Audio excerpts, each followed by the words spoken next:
ज्ञान संदीप शिक्षण संस्था संचलित संत तुकाराम प्राथमिक विद्यालय व तुकाराम सोनवणे हायस्कूल येथे महात्मा ज्योतिबा फुले व क्रांतिज्योती सावित्रीबाई फुले यांनी आदिवासी बहुजनांच्या मुलींसाठी 3 जुलै 1851 रोजी पुणे येथे शाळा सुरू करून स्त्री शिक्षणाचा पाया रोवला। त्यांच्या कार्याचा गौरव म्हणून त्यांच्या प्रतिमेला अभिवादन करण्यात आले। या कार्यक्रमाला संस्थेचे संस्थापक अध्यक्ष प्राध्यापक प्रकाश सोनवणे, संस्थेच्या सचिव संगीता खिल्लारे, मुख्याध्यापक संदीप सोनवणे यांची विशेष उपस्थिती होती।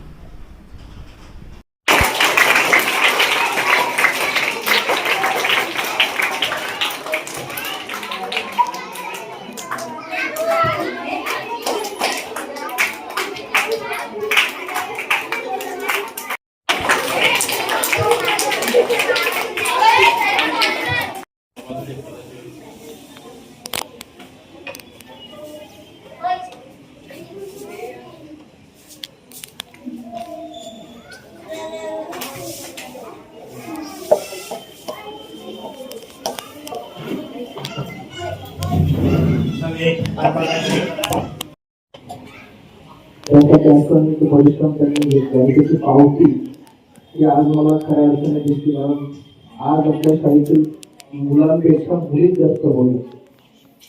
तर आपण म्हणतो महात्मा फुलेंनी काय केलं असेल, काय काबाड कष्ट घेतले असेल आणि कोणासाठी घेतले असेल त्याची पावती जर पाहिजे असेल तर आज आपल्या शाळेतील विद्यार्थ्यांनी स्वतः सूत्रसंचालन केले, स्वतः